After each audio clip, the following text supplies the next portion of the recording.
Bismillahirrahmanirrahim. Assalamualaikum warahmatullahi wabarakatuh.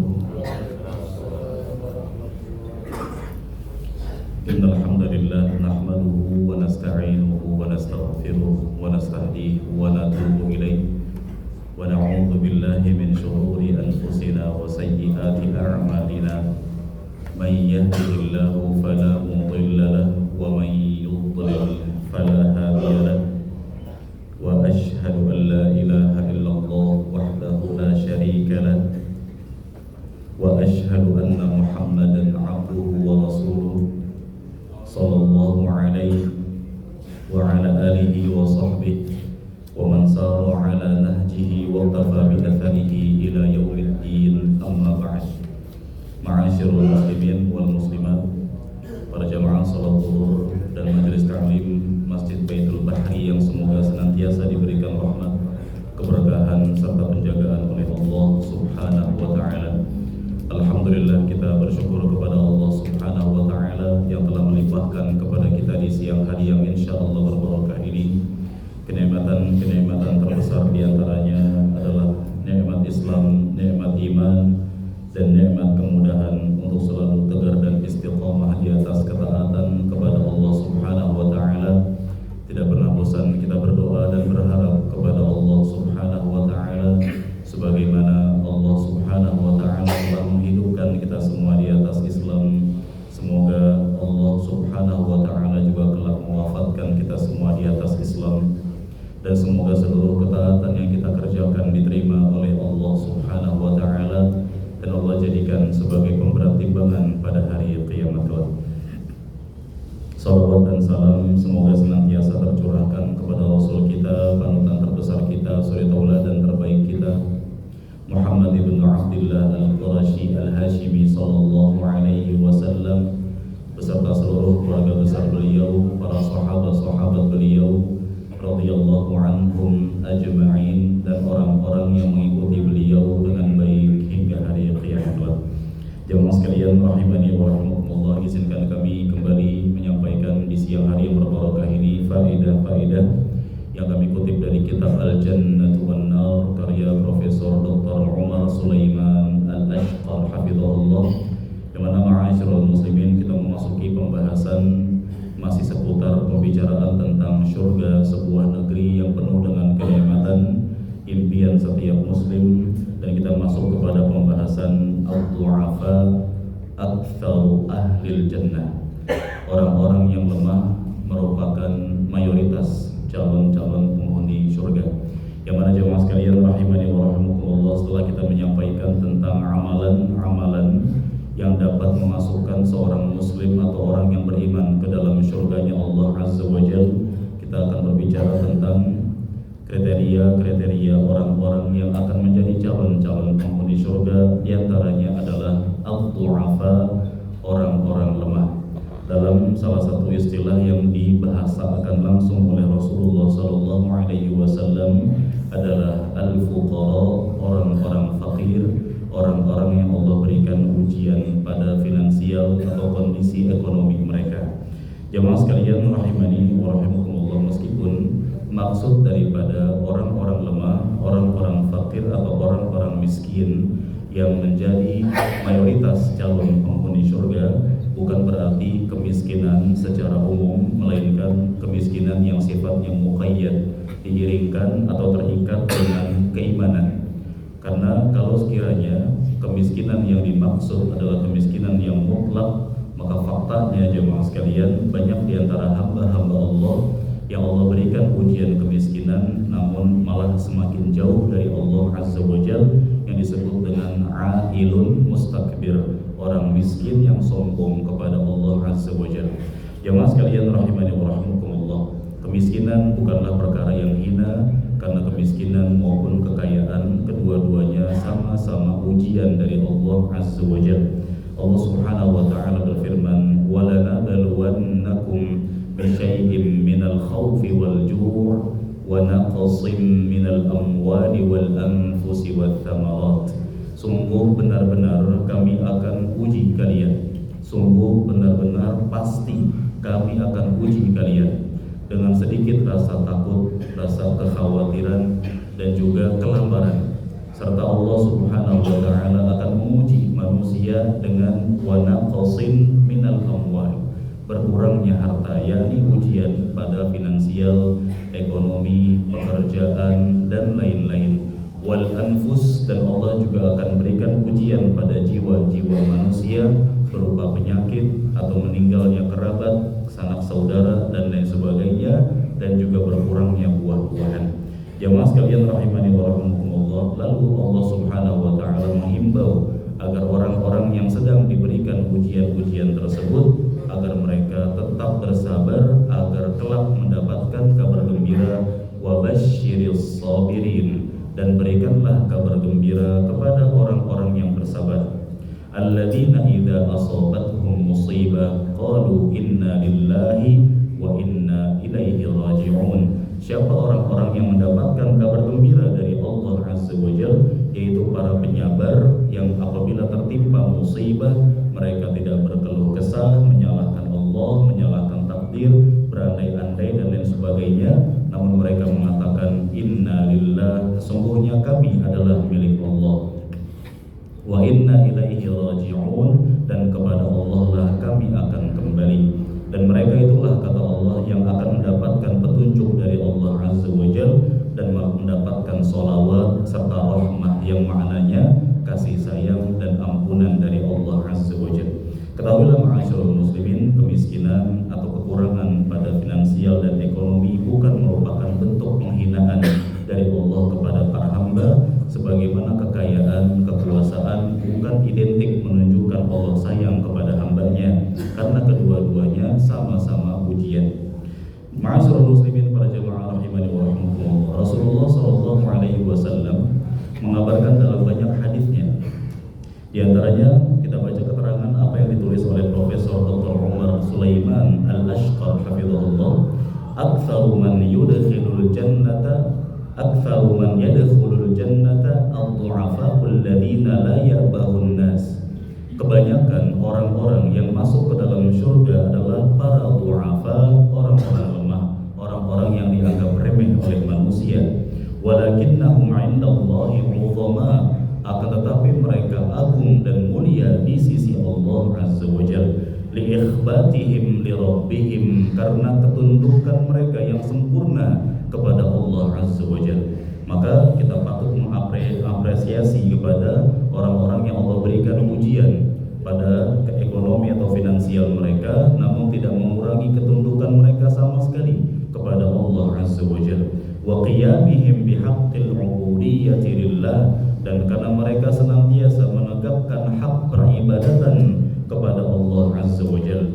Rawal Bukhari wa Muslim, Al-Imam Al-Bukhari dan Al-Imam Muslim meriwayatkan dalam hadis yang sanadnya sampai kepada Harithah ibnu Wahab radhiyallahu anhu, beliau berkata, qala Rasulullah sallallahu alaihi wasallam, Rasulullah sallallahu alaihi wasallam bersabda, ala ukhbirukum bi ahlil jannah, maukah aku kabarkan kepada kalian calon penghuni surga? Qalu, para sahabat menjawab, bala, tentu wahai Rasulullah. Nabi sallallahu alaihi wasallam menjawab, kullu dha'ifin mutadha'if, setiap orang lemah dan yang dianggap lemah oleh orang lain. Lau aqsama 'ala Allahi la abarrahu, kalau dia bersumpah atas nama Allah atau berdoa kepada Allah, Allah akan langsung mengabulkan doanya. Yang dimaksud adalah orang lemah atau orang miskin yang soleh, yang bertakwa kepada Allah Azza wa Jalla, yang kalau dia bersumpah atau berdoa Allah pasti akan kabulkan. Mengapa harus soleh? Mengapa harus bertakwa? Karena kalau dia diberikan ujian kemiskinan lalu menjadi ahli maksiat, Allah Subhanahu wa taala dalam hadis yang lain, Nabi sallallahu alaihi wasallam mengabarkan bahwa orang yang berdoa tidak akan dikabulkan doanya ketika dia suka makan yang haram, memiliki penghasilan dari jalan yang haram dan lain sebagainya. Ketika dia berdoa kepada Allah maka tidak akan dikabulkan, karena Nabi SAW menjelaskan dia merupakan pelaku maksiat. Oleh karenanya kemiskinan yang dimaksud bukan kemiskinan secara umum, karena kalau kita pahami dengan pemahaman sendiri, kemiskinan yang dimaksud yang menghantarkan seseorang kepada surga, kemiskinan secara umum akan membuat orang-orang yang mengalami kemiskinan semakin jauh dari Allah dan malas beribadah kepada Allah Subhanahu wa taala. Al-Hafidz Abu Zakaria Yahya Ibnu Syaraf An-Nawawi rahimahullah berkata dalam syarah Sahih Muslim menjelaskan tentang hadis riwayat Imam Muslim yang kami bacakan tersebut, wa ma'nahu, maknanya adalah yastad'ifun nas, orang-orang yang dianggap remeh, dianggap lemah oleh manusia, wa yahtaqirunahu, dan dihina oleh manusia, wa yatajabbaruna alaih, dan orang-orang kaya begitu sombong di hadapan mereka, lidharfi halihi fid dunya, karena hanya memandang dari status sosialnya atau keadaan finansialnya selama di dunia. Wal muradu anna aghlaba ahlil jannati haula, dan maksudnya adalah kebanyakan atau mayoritas, bukan semua penghuni surga adalah orang-orang miskin, tidak, kebanyakan penghuni surga dari kalangan haula, yakni mereka yang Allah berikan ujian kemiskinan. Walaisal muradu al-isti'ab, dan maksudnya bukan dimaknai secara umum. Yani ma'asyiral muslimin, para jemaah rahimani wa rahmakumullah, hadis ini merupakan hiburan bagi orang-orang yang Allah berikan ujian kemiskinan, bahwasanya kesedihan dan penderitaan mereka tidaklah lama, melainkan mereka telah disiapkan oleh Allah Azza wa Jalla tempat yang sangat mulia di akhirat, yaitu surga. Meskipun selama di dunia mereka diremehkan, mereka dianggap orang-orang yang hina karena keadaan finansial mereka. Oleh karenanya ma'asyiral muslimin, para jemaah rahimani wa rahmakumullah, kemiskinan dan kekayaan merupakan ujian. Seorang hamba terkadang tidak bisa memilih, tidak ada yang mau dilahirkan dalam keadaan miskin. Namun ternyata Allah Subhanahu wa taala Maha tahu, Maha mengetahui pundak-pundak mana yang layak untuk dibebani ujian kemiskinan tersebut. Oleh karenanya orang-orang miskin yang soleh, mereka ditempatkan di dalam tempat-tempat yang tinggi di surga Allah Azza wa Jalla. Wa fi sahihain, dan dalam dua sahih, Sahih Muslim, Sahih Bukhari, Sahih Muslim, dan juga terdapat dalam Musnad Ahmad dari sahabat yang mulia Usama ibnu Zaid radhiyallahu anhuma, beliau berkata, qala Rasulullah sallallahu alaihi wasallam, Rasulullah sallallahu alaihi wasallam bersabda, qumtu ala babil jannah, aku pernah berdiri di hadapan pintu surga. Yani Rasulullah sallallahu alaihi wasallam berkali-kali diperlihatkan pemandangan asli surga, ru'yal ain, dengan pandangan mata. Dan Nabi sallallahu alaihi wasallam juga berkali-kali mimpi masuk ke dalam surga. Nabi sallallahu alaihi wasallam diperlihatkan secara jelas oleh Allah Azza wa Jalla pemandangan surga. Fakana ammatu man dakhalaha al-masakin, dan kebanyakan orang-orang yang masuk ke dalam surga dari kalangan orang-orang miskin, orang-orang yang lemah ekonomi, lemah finansial. Wa ashabul jid mahbusuna ghaira anna ashaban nari qad umira bihim ilan nar, dan ashabul jid atau orang-orang yang memiliki kekayaan. Di antara makna jid di sini kata para ulama juga adalah orang-orang yang dulu ketika di dunia punya kekuasaan, yang mereka memiliki status sosial yang begitu tinggi, terkenal, punya banyak pengikut dan lain sebagainya. Mereka mahbusun, mereka tertahan, tidak langsung masuk ke dalam surga.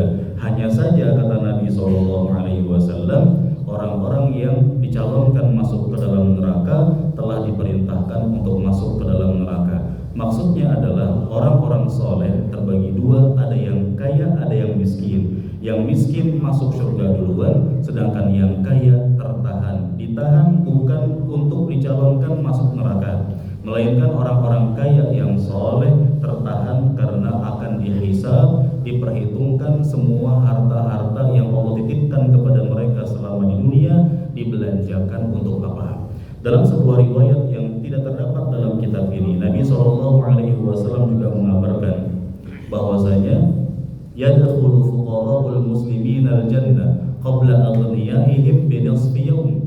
Orang-orang miskin di umat Muhammad SAW masuk surga setengah hari lebih cepat daripada orang-orang kaya rayanya. Setengah hari yang dimaksud wa huwa 500 'am, 500 tahun. Subhanallah. Orang-orang miskin yang soleh masuk ke dalam surga lebih dahulu, 500 tahun kemudian barulah orang-orang kaya raya yang soleh. Yang kaya raya namun soleh masuk surganya telat setengah hari, yang setara dengan 500 tahun. Apalagi yang kaya raya dan banyak maksiat, fajir, fasik, membangkang kepada Allah Azza wa Jalla, akan lebih lama lagi. Kenapa demikian? Karena orang-orang yang Allah titipkan kekayaan pada dirinya akan dihitung atau dihisab semua hartanya dapat dari mana dan dibelanjakan untuk apa. Allah Subhanahu wa taala berfirman, "Tsumma latus'alunna yauma idzin 'anil na'im." Sungguh benar-benar kalian semua nanti di hari kiamat akan ditanya oleh Allah Azza wa Jalla tentang nikmat. Namun hadis ini bukan berarti menjadi motivasi agar seseorang tidak boleh kaya raya. Boleh menjadi orang yang kaya raya karena dalam beberapa ibadah jujur kita butuh harta sebagai penopangnya, seperti haji, umrah, bersedekah, zakat dan lain sebagainya, butuh harta. Bahkan kalau tidak ada orang kaya, beberapa syariat tidak bisa berjalan dengan baik. Oleh karenanya hadis ini jangan dipahami secara liar, menunjukkan bahwa seseorang tidak boleh bekerja keras, tidak boleh mengumpulkan harta menjadi orang kaya. Boleh jemaah sekalian. Di kalangan para sahabat-sahabat Nabi SAW juga ada beberapa orang-orang kaya yang mereka menjadi pahlawan bagi kaum muslimin, yang menyelesaikan permasalahan dengan kelebihan-kelebihan harta mereka, seperti Abdurrahman ibnu Auf, Uthman ibnu Affan, Abu Bakar As-Siddiq sebelum jadi khalifah, dan sahabat-sahabat yang lain radhiyallahu anhum ajma'in. Mereka menjadi orang-orang kaya yang mereka banyak bersedekah, membantu kaum muslimin. Begitu pula ketika Rasulullah SAW kesulitan untuk menopang kebutuhan kaum muslimin untuk berperang, untuk momen perang Tabuk yang diistilahkan dengan perang Usra, perang masa kesulitan atau paceklik, di mana kurma-kurma tidak tumbuh, kaum muslimin tidak punya harta untuk bekal perang dan lain sebagainya. Maka Uthman ibnu Affan radhiyallahu anhu datang sebagai pahlawan, donatur yang bersedekah, tidak takut miskin, sampai Nabi SAW mendoakan kebaikan untuk Uthman. Uthman tidak akan mendapatkan mara bahaya apapun setelah hari ini. Begitu pula ketika kaum muslimin mereka berselisih tentang jatah air sumur dengan seorang Yahudi selaku pemilik sumur, maka Uthman ibnu Affan radhiyallahu taala anhu membeli sumur tersebut agar kaum muslimin tidak perlu mengambil air dengan harus membayar kepada orang Yahudi tersebut, yang akhirnya kaum muslimin bisa menikmati airnya sampai sekarang pun keuntungannya tidak pernah terputus, yang keuntungannya masuk ke dalam donasi rekeningnya Uthman ibnu Affan radhiyallahu taala anhu, yang akan bermanfaat menjadi jariyah bagi beliau sampai hari kiamat nanti. Jamaah sekalian rahimani wa rahmatullah, maka bukan berarti tidak boleh jadi orang kaya.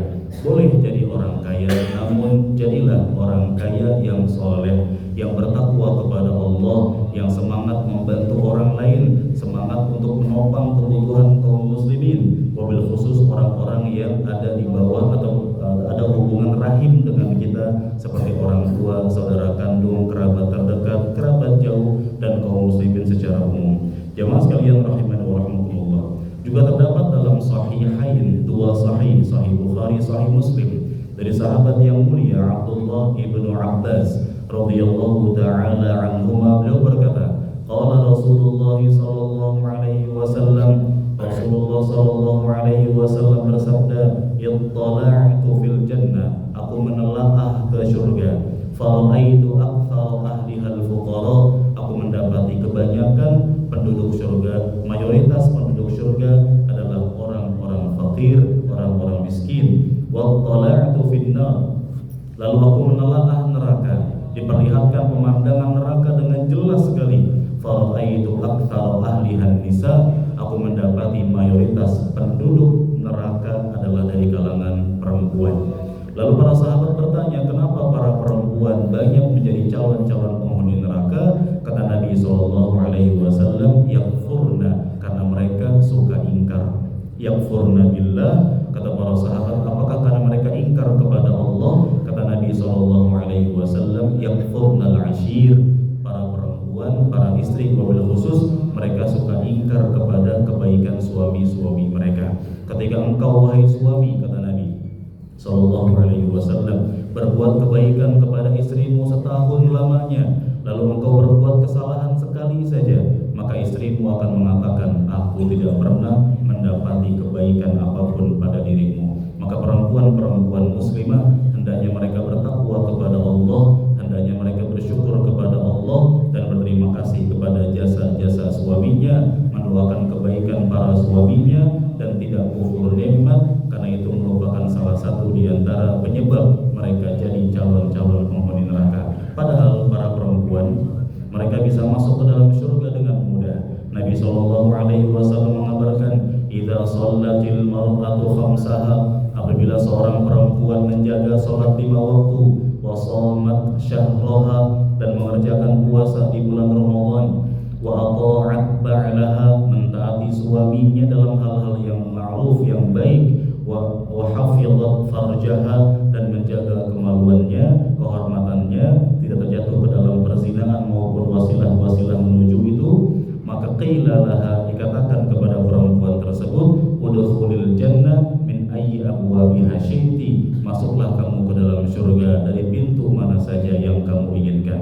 Jamaah sekalian rahimani wa rahimakumullah, kembali kepada pembahasan kita bahwasanya mayoritas penduduk surga adalah dari kalangan orang-orang lemah, orang-orang miskin. Maka Nabi SAW juga pernah berdoa, Allahumma ahyini miskinan, ya Allah hidupkan aku dalam keadaan miskin, wa tawaffani miskinan, dan wafatkan aku dalam kondisi miskin, wahsyurni ma'a zumratil masakin, dan kumpulkan aku di hari kiamat nanti bersama golongan orang-orang miskin. Meskipun sebagian ulama menjelaskan miskin yang dimaksud bukan hanya miskin harta, namun yang dimaksud adalah sederhana, yang menunjukkan bahwasanya kita boleh menjadi orang kaya raya namun menjadi orang kaya yang soleh. Barang siapa yang Allah berikan ujian kemiskinan, jangan sampai kemiskinannya menjadikannya sebagai orang-orang yang makin jauh dari Allah Azza wa Jalla. Semoga Allah Subhanahu wa Ta'ala senantiasa memberikan kepada kita taufik, bimbingan dan hidayahnya,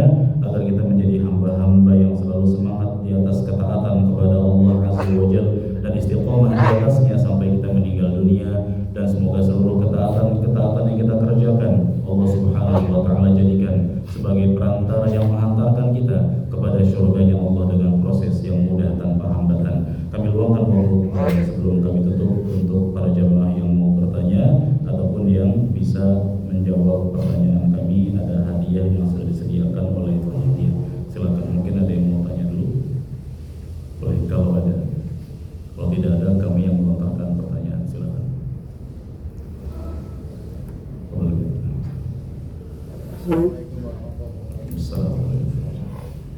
Tadi setelah dikatakan bahwasanya Utsman itu memberikan dana hartanya ketika perang, kemudian Rasulullah bersabda bahwasanya setelah ini tidak ada lagi kesusahan yang lain.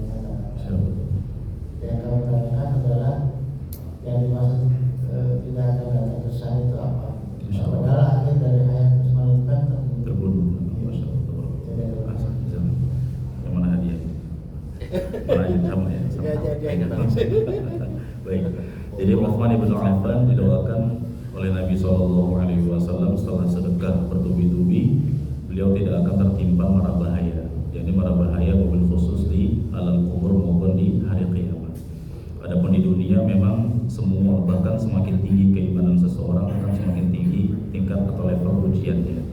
Dan Nabi SAW jauh-jauh hari juga pernah memberikan info kepada Utsman, wahai Utsman, kurang lebih maknanya, wahai Utsman, engkau begitu kasihan karena jubahmu akan dicopot secara paksa oleh bulat, kaum yang membangkang, yang memberontak, yang berlebihan, melampaui batas. Maka Utsman bin Affan radhiyallahu anhu telah diberikan sinyal oleh Nabi SAW bahwa jubah beliau akan dicopot paksa. Maksudnya apa? Beliau akan dikudeta dari kepemimpinannya dengan cara yang begitu tragis sampai berujung kepada wafatnya beliau. Dan Nabi SAW juga pernah ketika naik ke Gunung Uhud, lalu Uhud bergemetar. Ya, Nabi, Abu Bakar, Umar, dan Utsman naik ke Gunung Uhud, Gunung Uhud bergemetar. Lalu Nabi SAW bersabda, "Uthbut Uhud, tenang Uhud, tenang Uhud. Fa inna 'alaika nabiyyan wa siddiqan wa syahidain." Karena di atasmu ini ada nabi dan seorang siddiq yaitu Abu Bakar, dan 2 orang yang akan mati syahid, yaitu Utsman dan Umar radhiyallahu anhum ajma'in. Maka di antara faedahnya jemaah sekalian bahwa sedekah di antara faedahnya dapat melindungi pelakunya dari segala macam mara bahaya. Namun mara bahaya yang dimaksud wabil khusus di alam kubur dan di akhirat. Adapun di dunia, sebesar apapun ujiannya, maka semakin besar pula dosa-dosa yang akan dihapus. Karena Nabi SAW pernah mengabarkan bahwa di antara perkataan Yahya alaihi salam kepada kaumnya bahwa sedekah itu bagi pelakunya ibaratnya seperti seseorang yang ditawan oleh musuh ingin dieksekusi mati, tiba-tiba sedekah muncul sebagai pahlawan yang menjadi jaminan. Jangan eksekusi mati dia, aku sebagai jaminan untuknya. Menunjukkan kata para ulama, sedekah di antara fungsinya melindungi seseorang dari segala macam mara bahaya dan keburukan, sebagaimana pahlawan yang melindungi seorang tawanan perang tersebut. Namun bukan berarti seorang muslim tidak akan tertimpa musibah atau bala atau ujian. Jadi tetap bisa digabungkan dan ada korelasi dalam keduanya, bahwa ujian tetap berlanjut dan menimpa seorang hamba. Namun sebesar apapun ujiannya tidak akan menimpa kepada agamanya. Tetap istiqomah di atas ketaatan. Begitupun Utsman, ketika diuji dengan adanya pendemo sampai masuk ke dalam rumahnya, berujung kepada pembunuhan atau menghilangkan nyawanya, tapi tidak membuat Utsman keluar dari Islam, keluar dari sunnah Nabi SAW. Terakhir kami luangkan waktu untuk bertanya, yang bisa jawab akan dapat hadiah ya, Masya Allah. Ada yang bisa menyebutkan jemaah sekalian tentang kami sebutkan tadi 4 cara bagi seorang istri untuk masuk ke dalam surga dengan mudah. Boleh, Masya Allah ya. Allah. Apabila seorang istri menjalankan puasa yang kedua, salat 5 waktu, kemudian taat kepada suami. Kalau belum ada suami gimana? Taat sama orang tuanya ya, jaga kemaluannya. Dikatakan kepadanya apa di hari kiamat? Masuk surga dari istri yang Masya Allah, barakallahu fiik, Masya Allah. Baik, terima kasih banyak segala perhatian. Mohon maaf jika ada perkataan yang kurang berkenan. Barakallahu fiikum. Wassallallahu wasallam ala nabiyyina Muhammad wa akhiru da'wana alhamdulillahi rabbil alamin. Subhanakallahumma wa bihamdika asyhadu an la ilaha illa anta astaghfiruka wa atubu ilaik. Wassalamu alaikum